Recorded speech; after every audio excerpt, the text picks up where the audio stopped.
that Okay. threat takes energy, and that energy Yes. takes away from us being able to connect to each other.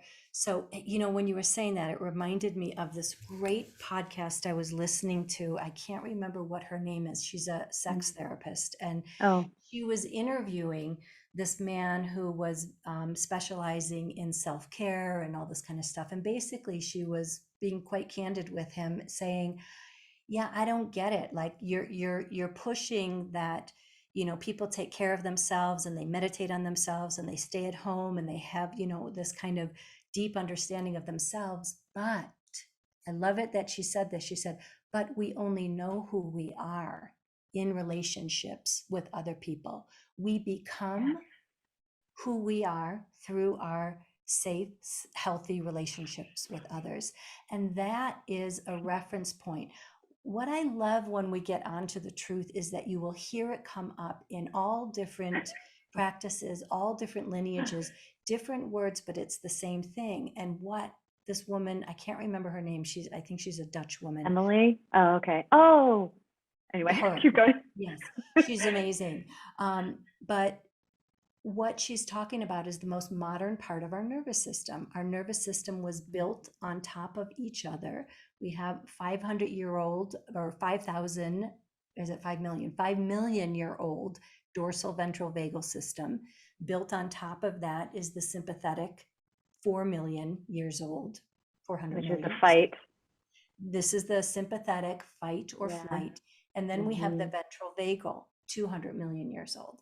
And so the ventral vagal is the part of our biology that absolutely 100% needs to count on other people, needs healthy, safe connections with others. And when we don't have that, we're operating in those other parts of our nervous systems, usually, most likely in their survival state, which Right. is we're not we're not living, we're Mm-mm. unliving, you know? And Yeah. um, so yes, so this co-regulation, you'll hear different words for it, but it's referring to the part of the nervous system where the vagus nerve is wrapped around our heart. It moves up into our throat and it shows up on our face. So Right. in our face and in our emotions are written all over our face, and they are projected, they are shared through our intonation, through our voice.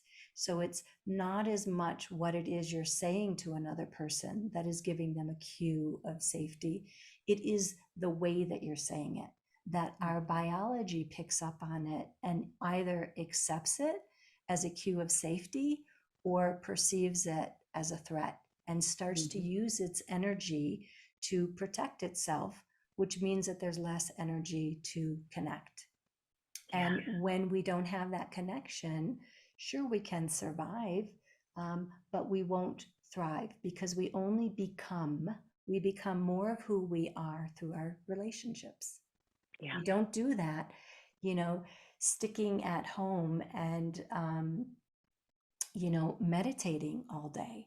And Yeah. actually, that would be a really interesting conversation for us to have because I just was hearing Dr. Porges talk about this, what goes on in meditators' nervous system states when they are completely isolative and, meditating just on a deity rather than meditating, on or having relationships with other people.